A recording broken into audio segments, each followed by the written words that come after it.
இன்றைக்கி பாருங்கள் இந்த கிழங்கு அறுவடை பண்ண போகிறோம். இது ரொம்ப பாருங்கள் மரம் மாதிரி ஹைட்டாக போயிடுச்சு. அதால் இது ரொம்ப டைட்டாக இருக்குது. அதனால் இது பாதியாக வெட்டிட்டு இது எடுக்க போகிறாங்க.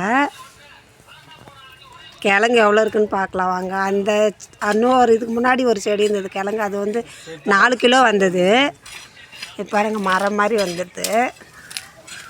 இதில் கிழங்கு இருக்கா இல்லையான்னு தெரியல, டைட்டாக இருக்குது. அதனால் கொஞ்சம் மண் லூஸ் பண்ணிவிட்டு எடுக்க போகிறாங்க. கிழங்கு அதில் அதிர்ந்து போகுது.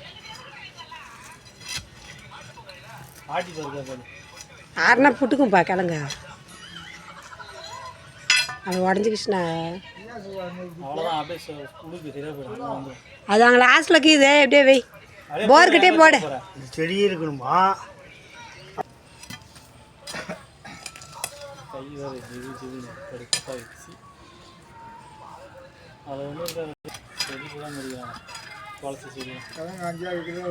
துளசி செடியெலாம் நிறைய இருக்கு. அவ்வளோதானே மதியா, அப்படி தூக்குட. கிழங்கு சின்னதாக இருக்குதோ.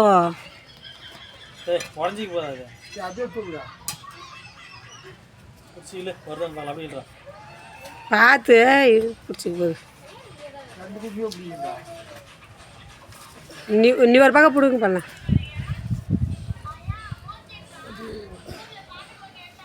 தண்ணி ஊற விடுவோமா?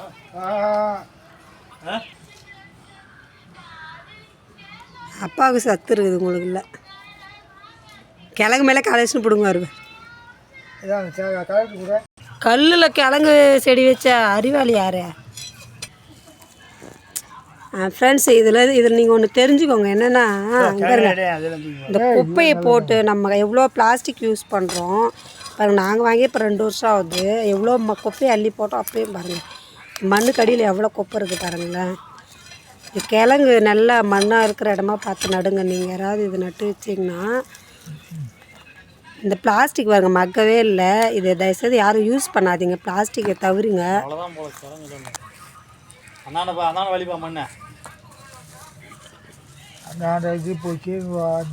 மண்ணு நல்லா இருக்கிற இடமா பார்த்து வைங்க. இங்கே பாருங்கள், இதெல்லாம் இங்கே நாங்கள் இடம் வாங்கிறதுக்கு முன்னாடி நிறைய பேர் குப்பை கொட்டியிருப்பாங்க போல். நாங்கள் அவ்வளோ குப்பையை அள்ளி என்ன கொட்டிட்டோம். அப்பயும் அந்த மண்ணுக்கு அடியில் எவ்வளோ புதஞ்சிருக்கு பாருங்கள். இது வந்து மண்ணுக்கும் கேடு, நமக்கும் கேடுங்க. இது எரிச்சா நம்ம சுவாசித்தா நமக்கும் கேடு தான். இந்த மண்ணோட தன்மை மாறிச்சுன்னா அதுவும் நமக்கு சரியில்லை. அதனால் தயவுசெய்து பிளாஸ்டிக்கை தவிருங்க. இது எத்தனை வருஷம் ஆனாலும் இப்படியே தாங்க இருக்கும் மண்ணுக்குள்ளே. இது மக்கவே செய்யாது. தயவு செய்து பிளாஸ்டிக் யூஸ் பண்ணுறத தவிர்க்கலாம். நானும் தான், என்னையும் தான் சேர்த்து சொல்கிறேன். இது இப்போ நான் பார்க்கும்போது தான் எங்கள் இடத்துல எவ்வளோ பிளாஸ்டிக் அப்படியே இருந்தால் ரொம்ப கஷ்டமாக இருக்குது. இந்த பாருங்கள், நீங்கள் பாருங்கள் எவ்வளோ இருக்குது பாருங்கள் இந்த கிழங்குக்குள்ளே. நாங்களும் அது மண் தோண்ட தோண்ட கிழங்கு கிடைக்குதோ இல்லை பிளாஸ்டிக் தாங்க கிடச்சிட்ருக்காங்க பாருங்கள். எப்படி வருது பாருங்கள். ஒரு 3 கிலோ வருமா? யூஸ் கொஞ்சம் கரெக்டாக போடுங்க. கரெக்டாக அந்த இது இருக்குது பாரு, அது எடுத்துனாங்க. அது என்ன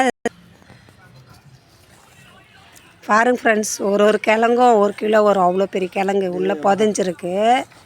அதை பாருங்க, அது 1 கிலோ. அது 1 கிலோ வராதுப்பா. இது 1 கிலோ வராதாப்பா. பாருப்பா இவ்வளோ பெருசு இருக்கு. இது 1 கிலோ வராதா? நான் வெயிட் போட்டே காட்டுறேன் பாருங்கள்.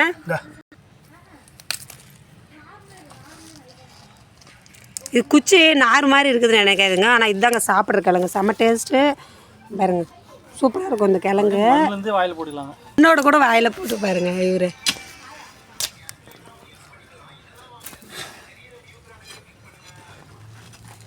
புடியும் பாருங்க மாதிரி வந்துடும். அதுதான் நல்ல